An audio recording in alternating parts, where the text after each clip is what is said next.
welcome to Dialogue Out Loud, the podcast of Dialogue, the Journal of Mormon Thought. I'm Fara Sneddon, Personal Voices Editor at Dialogue.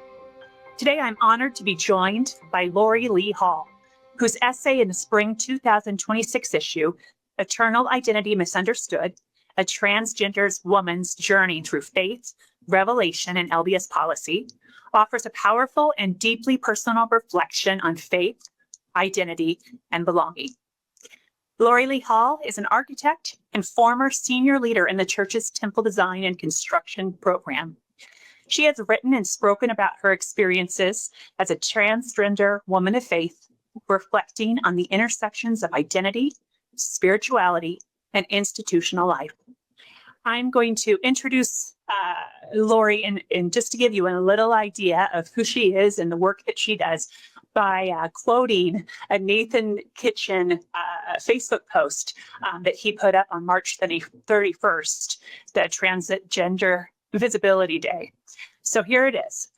On this day of transgender visibility in 2020, Atlantic magazine writer McKay Coppins was granted an interview with the president of the Church of Jesus Christ of Latter-day Saints, Russell M. Nelson, to explore the church's bicentennial birthday. The Deseret News called the article, quote, the most consequential magazine-length feature on the Church of Jesus Christ of Latter-day Saints in more than a decade. Here is the rest of that story. The photo that accompanied Coppins' article was the Okura Mountain Temple, the design and construction of which was directed by Laurie Lee Hall, the former chief architect of temples for the Church of Jesus Christ of Latter-day Saints.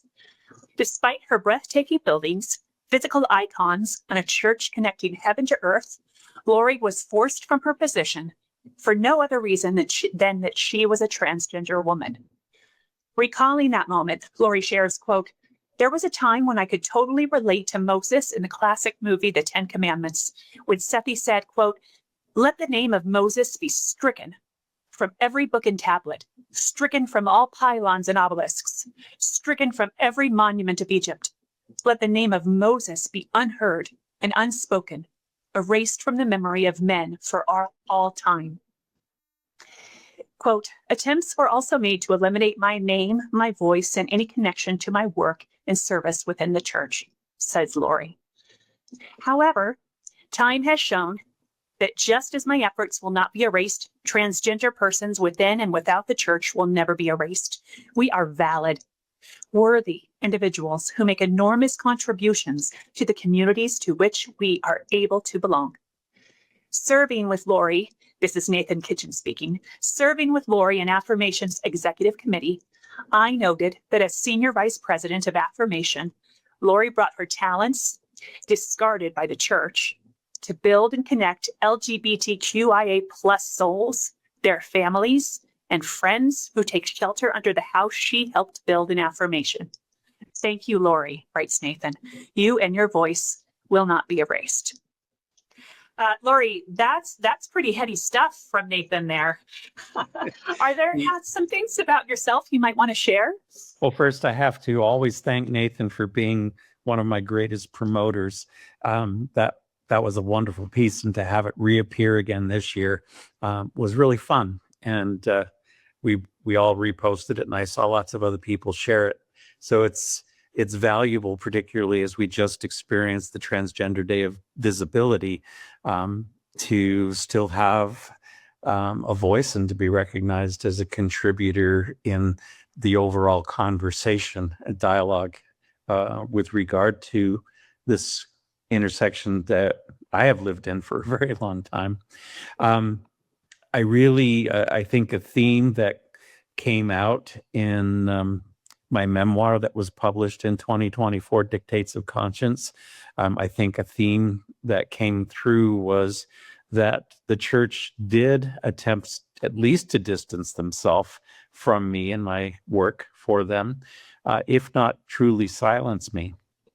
And over time, once the initial shock and horror of that passed, over time it became very much a part of who I was, to not be silenced, to not be erased, to be able to speak and write and give interviews such as this that remind the church community that's trying to pretend we don't exist, or somehow through policy that we'll talk about in a bit and so forth, make it so that we cannot exist in their circle, to remind folks that there are good, faithful Latter-day Saints and Latter-day Saint adjacent transgender and non-binary individuals of faith who would gladly participate and be a part of the gospel, the larger gospel in general, and maybe even Latter-day Saint communities,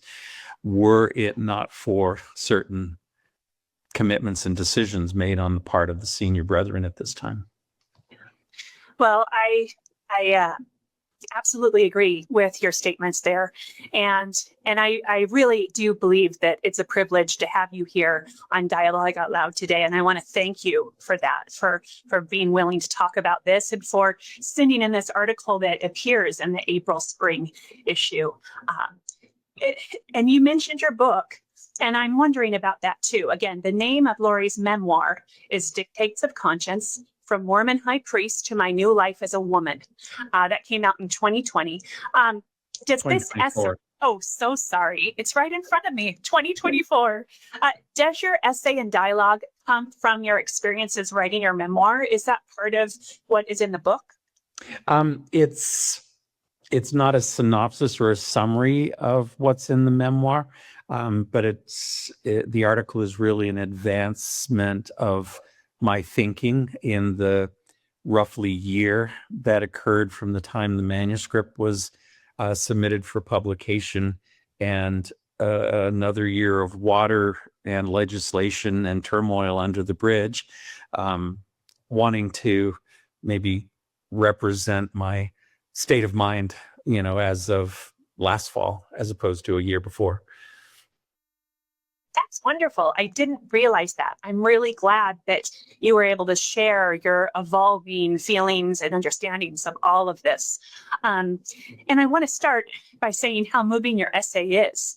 It weaves together your personal experiences, your spiritual reflection, and the institutional context in a way that invites readers to both empathize and have deeper understanding of what it may be like for those who are transgender in the church or out of the church, but still feeling like they belong to the LDS faith. Can you go, well, you kind of did just tell us about what led you to write this essay.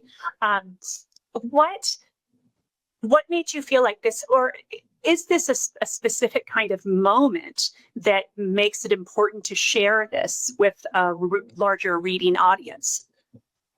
So I think it's beneficial to go back and think about what happened just as I finished writing the manuscript for my memoir in the summer of 2024. I note that in an afterword that I included, that I had completely rewritten when on the morning of August 19th, 2024, the church released a set of policy restrictions aimed at those who, according to their language, had transitioned away from their biological sex assigned at birth. And those restrictions became, for many of us, a final straw in our ability to have a meaningful participation relationship with the church. My publisher, Signature Books, and Barbara Jones Brown and I decided that we were going to scrap what I had written for the afterword and address that issue directly. So that very week, I rewrote the afterword to speak to that exact moment in time. And that became powerful because the book wasn't immediately out of date. It was, pinpoint to the exact time and place of probably the most significant statements the church has made thus far with regards to those with gender identity differences from the binary, the normative binary. Tickle me again with the thoughts from your question so I can answer it more fully. What did you feel like your book was meant to do, not simply, but past telling your own story. What audience were you looking to connect with? What important things did you want to share with people, both inside or outside LDS culture and church? Yeah, could you speak to that? Yeah, absolutely. I knew going in that I had an interesting and unique story that would attract some. I was able to, at one time or another, to do some pretty interesting and meaningful things in the church and with church leaders on a very close level. But that interesting story alone simply became the vehicle, the boat in which we were going to ride down the current of what I was really trying to get after, which was to connect with an audience of particularly Latter-day Saints, to be able to see that although I was excommunicated for apostasy, I'm not an apostate, and that I am still the same person that did all of those admirable things before. And if folks reading the memoir could get to the point where they realize that I am that same person and that I didn't jump off, the precipice of sin, and it would make the telling of what I really wanted to accomplish much more relatable and meaningful. And what I really wanted to accomplish, to finish answering your question, is to make the point very, very clearly and succinctly that gender identity is real, and that the way that you know an individual's gender identity is to ask them and believe them. And relating to the church's current policy restrictions, that sex assigned at birth is not a reliable or meaningful way to determine individual identity. And that issue of gender identity is real is something that's so apparent to those of us who experience gender identity distinct or in conflict with who we were assigned to be at birth. But that I think the general population, they never have to experience or define gender identity. You wake up in the morning, I assume, and never have to ask, who am I today? What am I today? I'm a woman, a wife, a mother, an author, a publisher, or whatever. But for those of us walking in a world that's not designed for us, it was a constant issue of having to say, yeah, this is who I am. This is how I feel. I feel this way painfully strong today. And yet I'm not able to express that. I'm not able to present that. Or folks with authority around me, above me, below me, power structures, whatever it may be, are telling me I'm nuts for thinking that or for feeling that. So outcome, ultimately, whether it was a church audience or a secular audience, folks near and wide, I just wanted to make the point because it seems so basic and essential to the dialogue that's continuing to take place politically and religiously today, that this issue of gender identity is absolutely real. That's supported now by medical science, but medical science isn't often listened to in the political and religious environment or given much credit. Absolutely. I was thinking the same thing as you were speaking, that for decades we've known that there are a multiplicity of genders based on chromosomes, based on birth. There are different areas in the world that see a much larger trans or not quite matching up female to male kind of thing than that other places in the world. This is not something that is new. It's been around for a really long time. It makes me think that locking into a gender binary that's based upon the opinion of a visual inspection made on the part of a doctor, a nurse practitioner, a birth doula, whomever, of what a baby's appearance seems to be, and locking them in for their life in a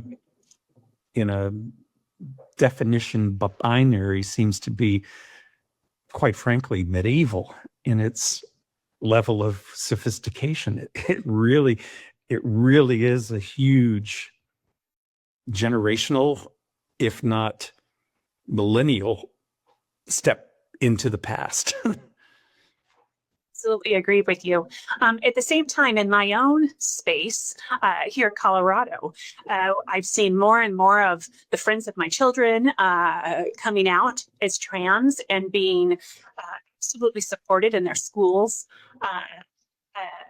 At the same time, Colorado's bill to ban conversion therapy was overturned just the other day with the Supreme Court. Right. Yep. So there are all these steps going forward, and there's still, of course, all these steps holding us back. I want to ask you, Laurie, shift just a little bit and talk with you about what your experience was in the time where you had come out as transgender woman to the authorities of the church, where you still were working on buildings, and what that was like for you in that space where you're still kind of part of the team, but clearly on your way out of that. What was that like for you? Especially, as you say, you still very much have a testimony of Christ and a lot of the tenets of the Mormon faith. So to set the time frame for those who may not be familiar, this would be the fall of 2012 and coming into the spring and summer of 2013 that I faced a lot of general authority interviews. I name off who those were with and describe, in part anyway, what those conversations were like. It was a very risk-filled time. I knew of other examples of individuals who had been identified as gender nonconforming or transgender in church employment, who were immediately on the spot removed from their position and sent out the door. The potential of being fired on any given day was real. Ultimately, those meetings yielded certain constraints that I was expected to live my life by, not just at the church office building, but in all aspects of my life, 24/7. There was always the chance that somehow something would get back to leadership that would disqualify me from being able to continue to be an employee. In the end, I danced through that with them for another 4 years up until 2016. During that time, for another year, I was still leading the design of temples, and then transferred over to other church special projects, which primarily included the Provo Missionary Training Center expansion. And during that time that I worked on Provo MTC, which was a delightful project, a fun project to be a part of, I had actually began my medical transition, and it got a lot easier for me to be me at work, but also started to create this strange dichotomy where I was still putting on the white shirt and tie, but I was very much shifted from that other guy to Laurie Lee, but I still had to answer to the other guy's name and responsibilities.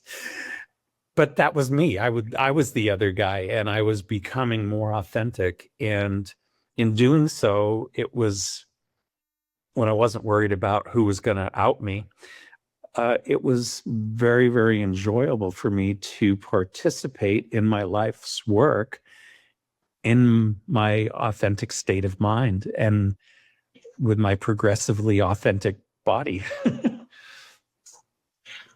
I love that you had that moment, that time to be yourself, and also 2 years. 2014 to be to able to work on 2016. things Yeah. that you love to do. Yeah. What a gift that was.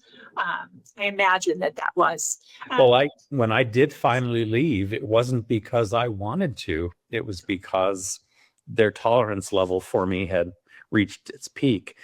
I would have continued on for another 10 years if they'd let me just change the name tag on the door and, follow the sister's dress standard. Yeah. And that wasn't going to happen, huh? No, and it probably still wouldn't be available. Maybe someday, who knows? One of the central tensions in the essay that you've written for this April's dialogue is around the idea of eternal identity. Mm-hmm. I'm wondering how you've come to understand that concept over time, if that has shifted for you in any way as you have gone through your transitioning to become Laurie Lee. Well, it is an interesting conversation. I describe in the memoir back in the day, and this would be 1995, 1996, when the Proclamation on the Family first came out. There were things about it that really disturbed me at the time, although I was really trying hard as a faithful high priest group leader to anchor to it. There were things about gender roles and so forth that really disturbed and triggered me, sending me into kind of a deep circumstance that I describe. But by the time I started talking with the general authorities in 2012, here another, 15 years later, I had really anchored to the notion as I read it in the Proclamation on the Family, which was still a core document in my mind at the time, that eternal gender identity, stringing together three words in the same sentence, are essential characteristics of who we are: pre-earth life, mortality, and in the hereafter. And I was convinced that was what the church's doctrine was really, was that we existed as spirits, sons and daughters, and that identity was eternal. And I totally accepted that as appropriate in my circumstance as well. And just through the course of some of the things that happen in utero in the course of mortal birth, some things didn't quite sort out to match my eternal identity. But my sense was that God was totally on board, knowing exactly who I was eternally in pre-earth life and here on earth, and that I was supported in taking whatever steps that were necessary, from a spiritual point of view, to take any steps that were necessary to align more fully with my eternal identity, because that's who I was always going to be in the future. As I would describe that to the brethren and describe my own spiritual witness on that subject, it didn't correlate, obviously, with their reading of it.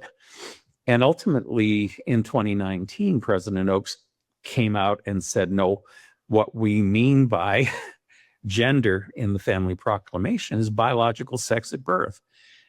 To which I said at the time to the Salt Lake Tribune, that runs counter to my lived experience. And that's not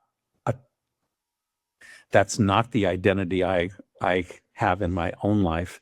I don't believe that definition is either correct or will stand the test of time.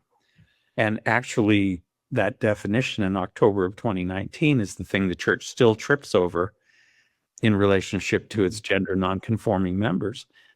Were it not for that, I think we could all be integrated into the church and its programs and teachings in a much more effective way than we've now been excluded. Yeah, absolutely. And it doesn't look like things would be changing in the near future either. Let's talk for a moment about your faith and your revelation. I try to put myself in your shoes in terms of what it must be like to feel deeply committed to the plan of salvation and to Christ, and at the same time not being able to live your life in a way that connects and feels like it meets that because of the strictures that were being placed on you at the time. What are your ideas around eternal identity, and how has that concept changed for you in the last several years? Yeah, That's I a big really, question. yeah, no, it is, but I would answer it largely from the perspective of how I felt and what I knew and considered that I knew and had received my personal revelation regarding. That hasn't changed. That anchor that I arrived at through careful study and prayer, long before I came out to anyone, long before the general authorities figured me out or thought they did, I had to figure it out for myself. I had to reconcile my identity as I came to understand it with God's plan and, quite frankly, God's feeling about the matter. And when I got those reconciled, and that was back in November of 2011, as I describe in the memoir, that became a lock for me. That's my eternal identity. That's who I was. That's who I am. That's where I'm going. And all of that still makes sense. And I have the deepest commitment and faith to it. What actions the church as an institution, as my employer, and also my ecclesiastical leadership, what they did with regard to that were temporal matters as far as I'm concerned, and God wasn't in that. And quite frankly, I felt no pressure as they were pushing me out of employment and then ultimately pushing me out of the church and removing my membership record. I felt no pressure to re-examine my commitment to what I knew. I didn't need to. I knew it. I knew it as well as I know myself and as strong as I felt any spiritual experience in my life. And I've had many. And over time, as I've obviously become distant from regular church participation, that doesn't mean I've lost my spiritual connection to deity. That doesn't mean that I don't still foster a relationship with what Latter-day Saints refer to as the Holy Ghost, and I'll use that term because that feels good to me still. I mention in the book that my middle daughter once asked me, and she's still faithful and a returned missionary and temple worker. She said, "Daddy, can you tell me what it's like to lose the Holy Ghost?" I said, "I don't know, because it's never happened." That's still very much a part of my walk and my experience. And so I didn't leave the church myself. The church left me and left me with the opportunity and responsibility to move through my life according to, here comes the book title, The Dictates of My Conscience. And in doing so, I think that ultimately for me, hard as it was to get there, became a great gift, because I could then, without constraints of the institution, focus on my responsibilities for my spiritual walk and the growth of my faith and the decisions I make about how I serve and who I serve and what I can do to make lives better on earth. And that has been delightful. There's certainly no need to go back and readdress or reassess decisions that I came to, through the influence of the Spirit, and at a time when I had to really go through the pressure cooker of figuring out what this all meant and what it meant in the big picture of where I belonged in the plan. Your personal spiritual experiences, of course, came into conflict with the official teachings. And that is the case for many church members, regardless of where they may be on the spectrum of gender. Are there things, or are there experiences that you could share with members who may be in that kind of space, whether it is gender or just feeling like the Holy Ghost tells you to do one thing, and that is not quite what the church necessarily would have you do. What was that like? Yeah, I had to, and in my studies through time, and even my service in the church and my work with the general authorities and my employment, I had to come to a realization that what was most critical for me and what ultimately I might have conversations with deity about was how I responded to and worked with the light and knowledge that I was given. And where that seems to run counter at times to the institutional church's desire to control its members and to get them to think one way and to support a leadership structure that has an opinion about how the world should be, while at the same time remembering that we were built on a foundation of common consent and of personal revelation and of individuals being able to walk into the woods and receive, light and knowledge that contradicted the world's teachings. All that dissonance of the regiment of, obey this teaching versus seek your own light and knowledge and then act by it. Well, you can see what camp I'm in. I'm very much in the seek my own knowledge in a very diligent way, and then confidently proceeding with it, recognizing that if I've come to a satisfactory spiritual answer for myself, it shouldn't be doing harm to others. It shouldn't be reducing someone else's opportunities or rights, but it should be helping make me a better person and a better version of myself, fulfilling the measure of my creation, to use that term. I think I dotted all the I's and crossed all the T's on that. And so when my stake president, for example, said, my understanding of certain issues surrounding eternal gender identity were not consistent with the teachings of the brethren, that didn't rattle me. It's like, yeah, I know that's the case, but maybe it's bold to say, but the leadership of the church receives general revelation for the church at a level which they're ready themselves as individuals to receive.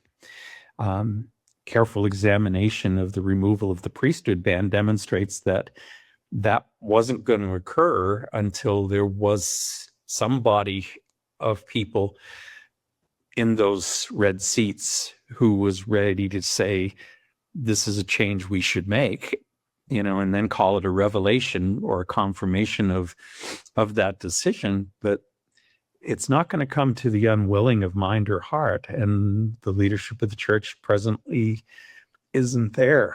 But there ought to be an acknowledge that in the case of an individual trying to govern their own life, there should be flexibility for an individual like myself to arrive at a spiritual decision, for lack of a better term, ahead of the brethren, and still have enough wiggle room to fit in there and not have it be so restrictive that there is no wiggle room for something that really amounted to my physical, emotional, and spiritual health and well-being. Yeah, absolutely agree with that with you. And you, I don't know that you could have said it any better. Speaking to that, you've had to struggle a lot with the church leadership. But what things have been sustaining to you? Where are the things that have the love and the acceptance and the surprising bits of joy that have come from other people? What was that like for you? Have you experienced something like that? Like an outpouring? In a number of ways. I devoted a chapter of my memoir to a lovely 10-month experience that I had in the little struggling inner city ward in Salt Lake City, the Liberty Ward, and how within a church setting as an excommunicated member, I was loved, and how that portrayed how things ought to be. that was a beautiful moment in time where I still felt like, in contrast to my stake that I had run and the ward where I had resided, who had sent me packing, that this little ward saw me as an individual and experienced love with me, and so that was kind of a chapter that says, hey, here's how church could look, for someone like me. Quite frankly, excommunication it's pretty potent and thorough for what it does. And it pretty well stripped me of a lot of relationships and friends. And so during that first couple years post excommunication, I lost so many relationships and had to find a whole lot of new relationships. And meeting you was one of those. and a host of other folks who didn't trip over the fact that I was once their priesthood leader, I guess, but saw me as an individual with merit and worth. And so that was all very beneficial. You read just now from a statement introducing me that Nathan Kitchen wrote. Nathan's become a dear friend because he and I served together for the better part of 4 or 5 years as in the leadership of Affirmation. And we continue to be friends. We both published our memoirs almost at the same time, telling two sides of the same coin about what it's like to be LGBTQ/LDS or former LDS. My time in Affirmation literally gave me an altar of service, where the altar of service had been stripped away, and I couldn't continue to give in the institution where I had for so many years. So Affirmation became for a long time my altar of service and to do some good in the world, literally in the world, because we were taking it out to all corners of the planet at that time. Then COVID hit.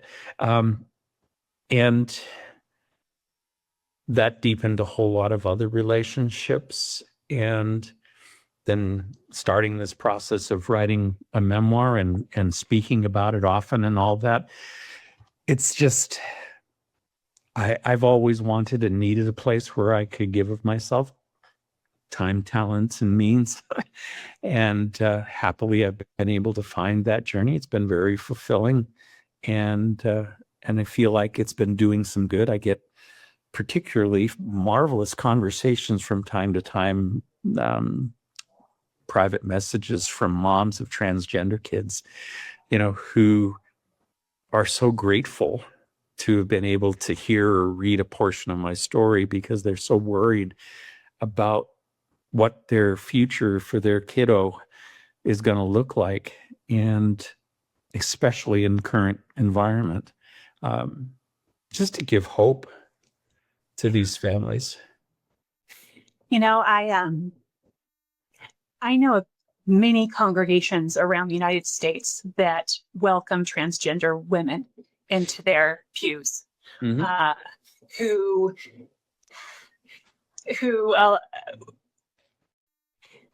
there's just a lot of love, and it may not equal in any way the other side of the coin, but there are bishops who let transgender women go into the bathroom of their choice. There are bishops who let transgender women or men bring their partner with them to church. There are places that, with so many more people experiencing loved ones who are trans or have any sort of other gender issue, more and more those loved ones are opening doors in some of our congregations. What kind of things give you hope, Laurie, going forward? It's hard to answer that question now, harder now than it was 2 years ago. My hope is that we survive until 2028's election. What happened at the federal level in November of 2024 was exactly the thing I noted in the preface of my book, that if the world turned the way that it now has, it was going to get very, very hard for trans people, particularly youth. And that has proven to be exactly what has occurred, and is it as bad as I could have imagined when I was writing that some 3 years ago. What gives me hope is that although many people feel empowered by their political leaders and their church leaders to be downright ugly and bigoted towards trans people, that there are still many people who know better and feel better and choose their better angels to do as you say, to be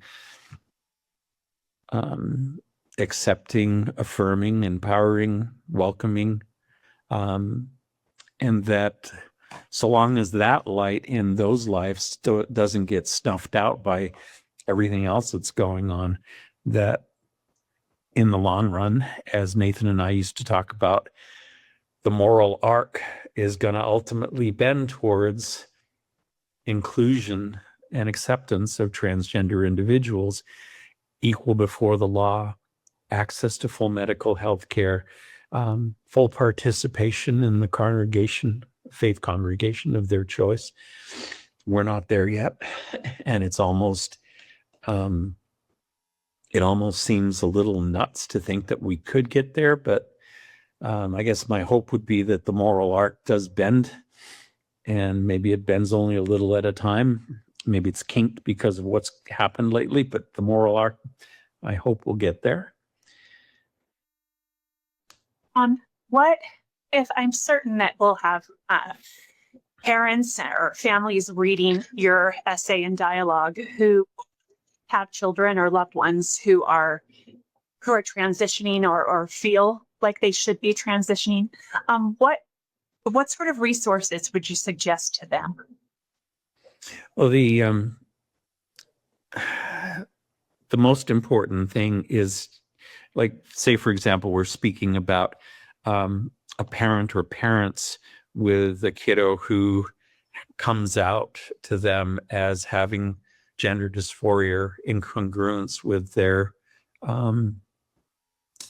birth sex identification.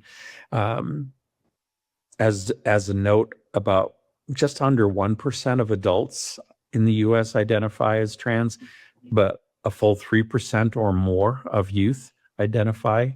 That's a significant increase in the youngest generation. And these kids are born into Latter-day Saint families, faithful families, and every other family. So parents do have to address this. Some of my grandchildren will probably have this conversation with their parents at some point.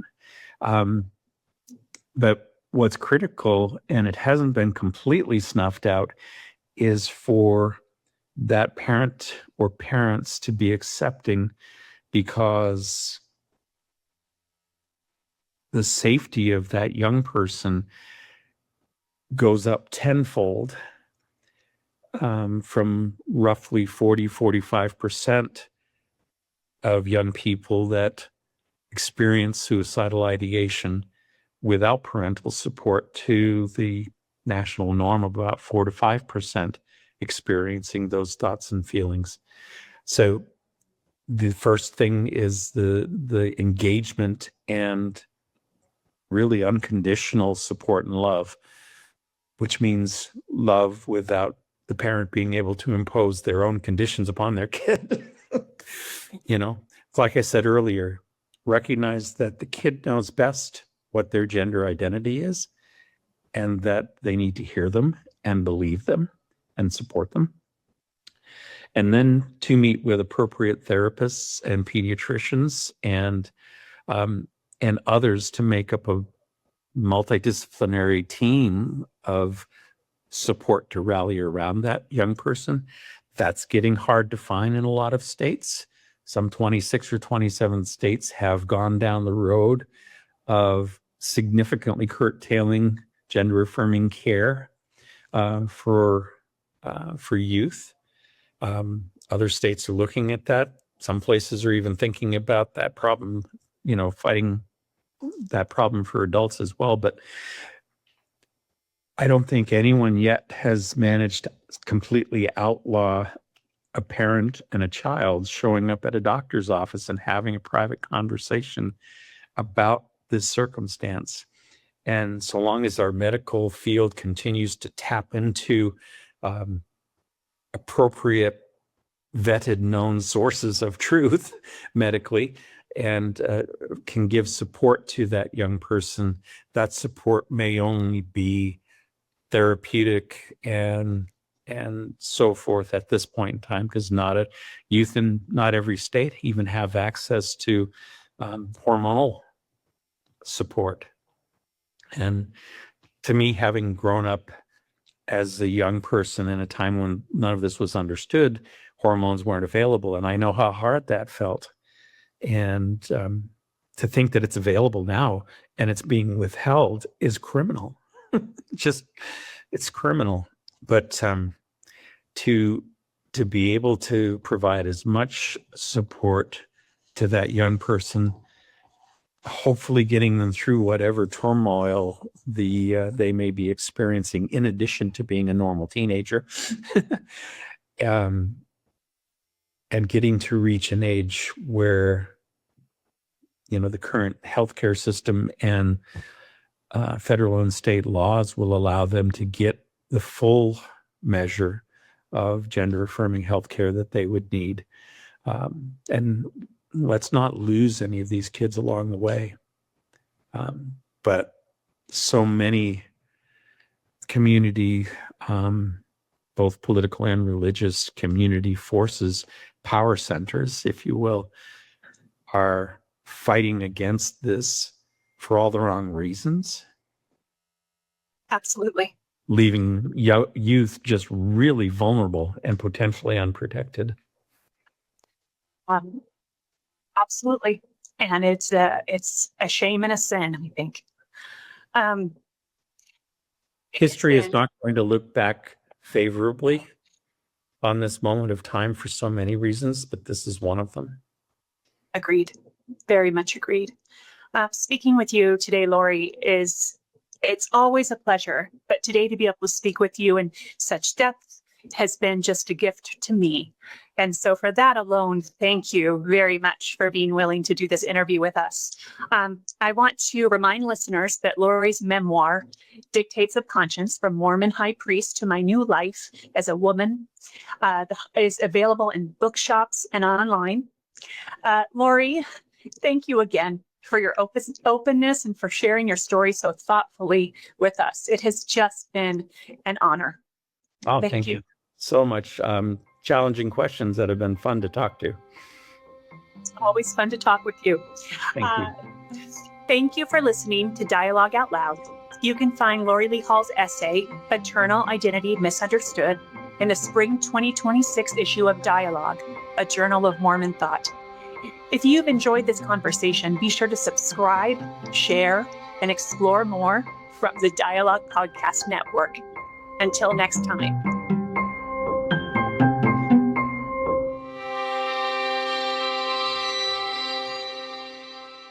Greetings. My name is Rebecca DeSchweinitz, and I'm thrilled to serve as a board member at the Dialogue Foundation and as one of the hosts of Dialogue Gospel Study. In each episode, which we record live the second and fourth Sunday of every month, we welcome esteemed speakers from a variety of backgrounds to share their insights and perspectives on the Come Follow Me lessons. Our aim is to spark meaningful conversations about the scriptures, to connect them to our personal experiences and to our understandings and explorations of the gospel. To stay in the loop with our upcoming lessons and this opportunity to engage with Mormon thought, culture, and belief, be sure to visit dialoguejournal.com and sign up for our newsletter. By doing so, you'll receive updates and timely links to join our live stream lessons. Additionally, you can catch up on our past guests and episodes by subscribing to Dialogue Journal on YouTube, Facebook, or wherever you listen to podcasts. Dialogue Podcast Network.